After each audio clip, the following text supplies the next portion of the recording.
Good, yeah, you? Amazing.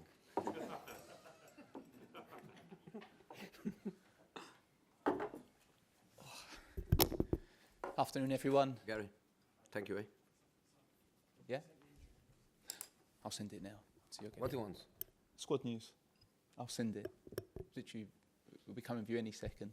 So that will be with you shortly. Gary's going to start with the questions. No social media posting during the broadcast part of the press conference. The Daily Split is embargoed afterwards till 10:30 tonight. Gary. Joe, say hello, good afternoon, thanks for your time. How are you, my friend? Good, thank you. Good to see you smiling despite the bad news we've had regarding Harry Kane. That's life, that's football.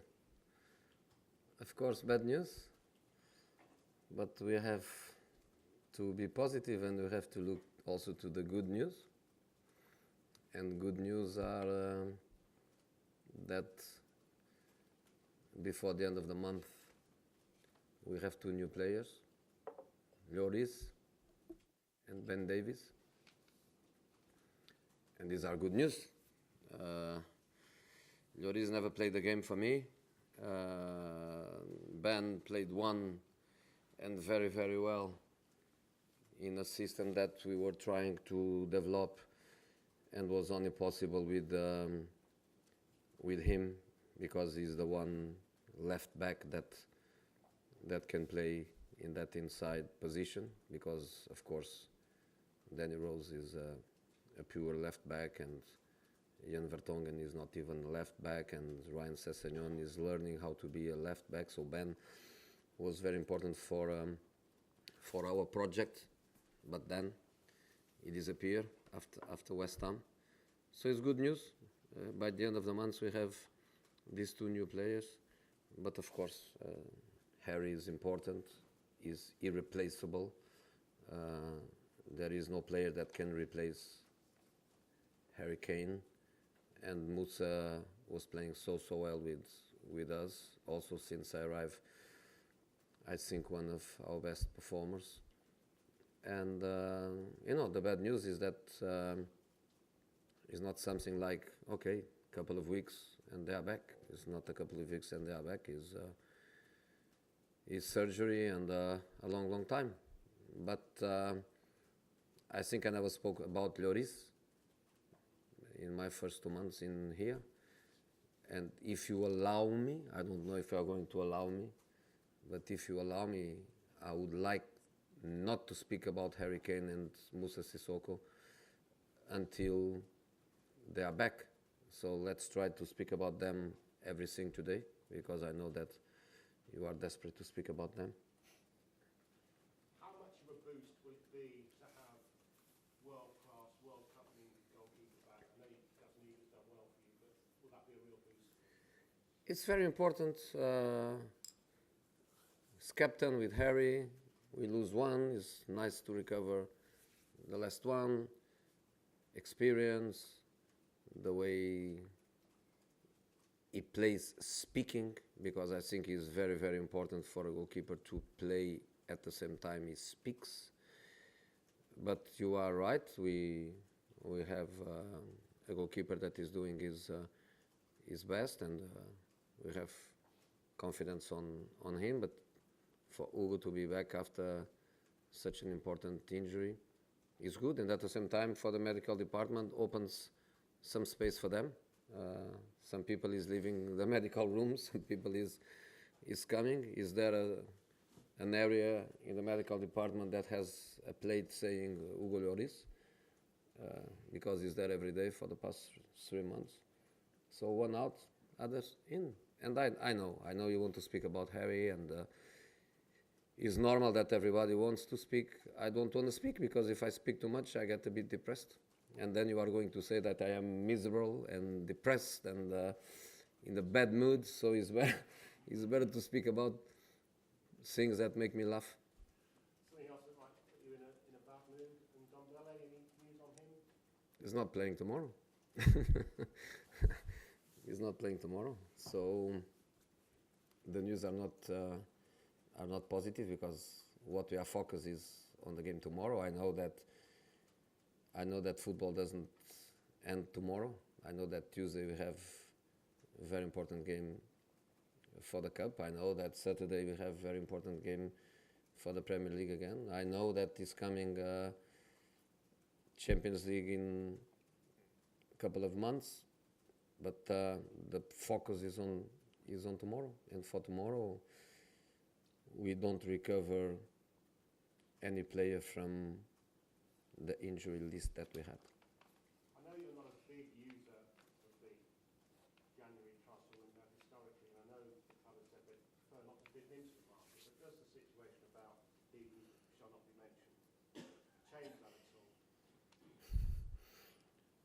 You are a good guy, but I knew that the question was coming from you or from somebody else. You know, it's not me.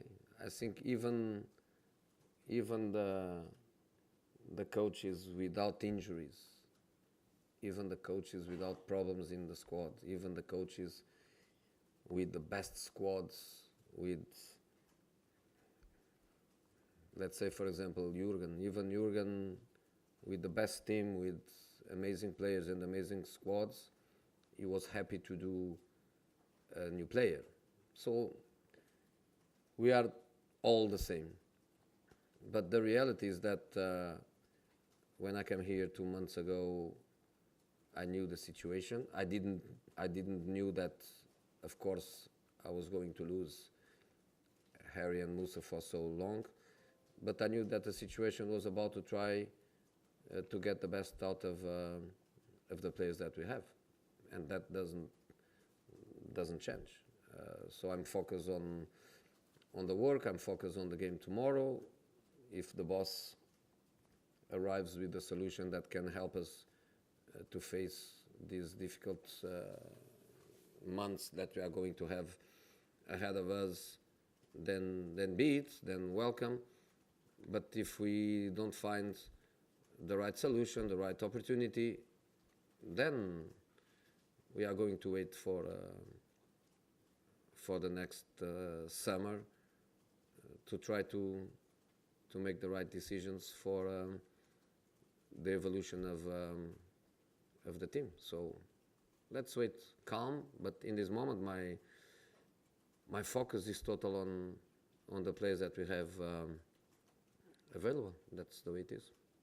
Liverpool flying, you've had these setbacks that we've spoken about. Everyone fancies Liverpool to break a European-wide record tomorrow. Isn't that why you came into football, for such a challenge, this game? Of course it is. But this Liverpool situation, when we were colleagues, when I was working with you, I told that Liverpool was going to be champion, and this was like 3 months ago. So for me, the situation they are at is not a surprise for me, period. It's the best team in our competition. Just to say that, I could say more than that, but they are the best team in our Premier League, and of course it's a big challenge for us to play against them. We would prefer to play against them with everybody available. We would prefer, of course, to have much more options to try to go in a direction that make us more solid, more happy, more confident. But again, that's the way it is, and we work well during the week, and the boys that are available, of course, they are happy to play, and when somebody doesn't play, you open an opportunity for somebody else. And we know the situation, we know how good they are. We can imagine that in this room probably only 2 persons think that we can win. We are maybe only 2, but we believe. We believe. We have to believe. If you don't believe, you get out, man. Your final appearance in the Sky Studios was United holding Liverpool to a draw. You said that Jurgen Klopp didn't like the menu. He wanted meat and he got fish. Are you going to serve up fish? In that moment, I was not a football coach. I was a pundit. And that's a different situation.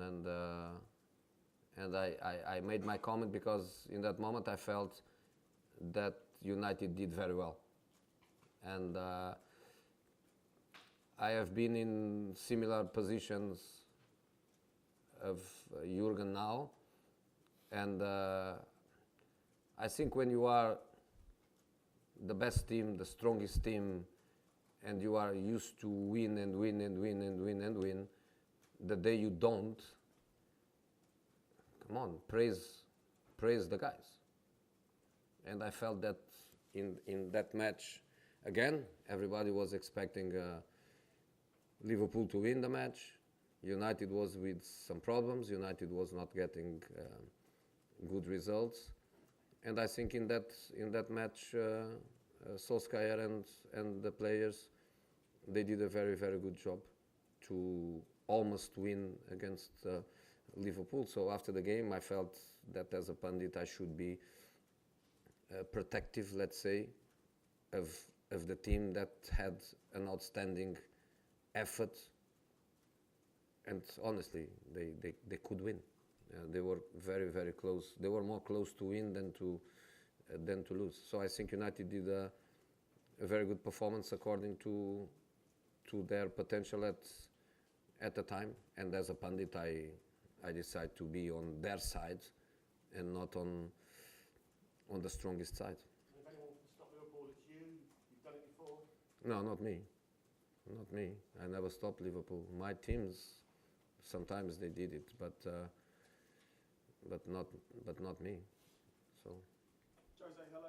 You mentioned only 2 people think you can beat Liverpool tomorrow. Is that Don't tell me you are the third. It's possible. You've done it at Anfield in 2014. Is this still similar? That famous game when you had a lot of injuries and Gerrard slips? No, we didn't have lots of injuries. We had a Champions League semi-final to play 2 days after, and we had to play Liverpool while Atletico Madrid was playing on a Friday. But that is English football. That's what it is. We are going to have some couple of weeks without football, but then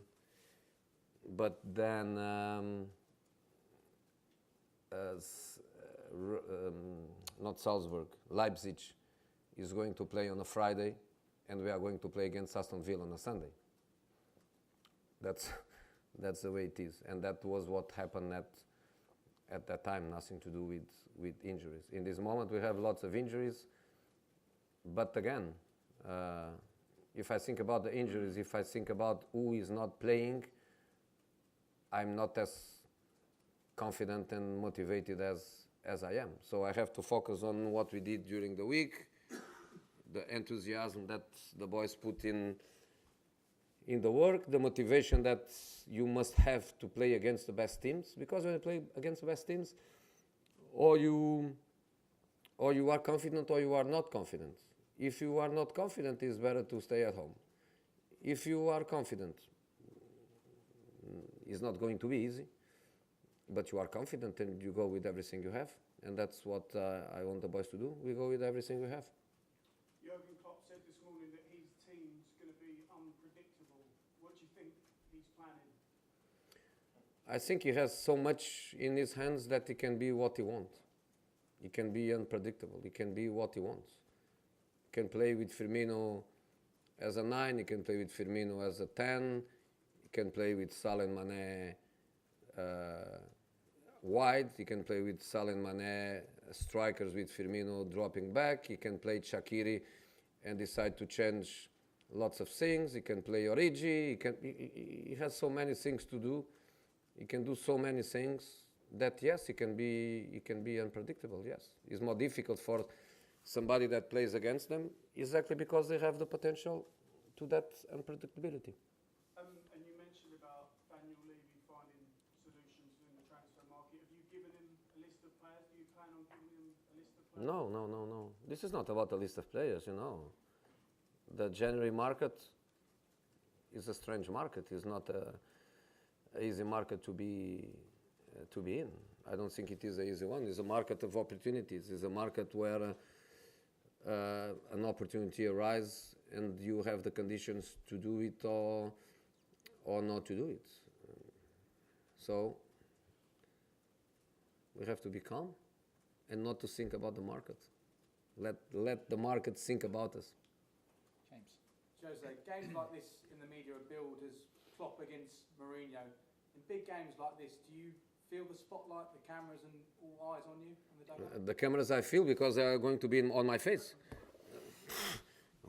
I walk on the tunnel, the camera will be on my face.